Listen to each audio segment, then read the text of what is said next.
Want to get your UTR number online from HMRC in 2025? Whether you're newly self-employed or just need access to your 10-digit number fast, this quick and easy guide will walk you through the latest method step by step. No stress, no confusion, just a simple way to get it done. Let's dive right in. First is open the gov.uk website. In the search bar, type the UTR, then click the Get a UTR number. From the suggestions, find the Find Your UTR number and click it. Scroll down a little bit and find the Contact HMRC and click it. Then scroll down and find the Chat with HMRC Online and click it. Now type your issue in the chat box and click Send Message. An HMRC representative will help you retrieve your UTR number.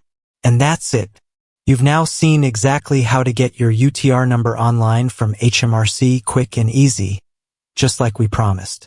If this helped you out, don't forget to like, subscribe, and drop a comment below if you have any questions. See you in the next video.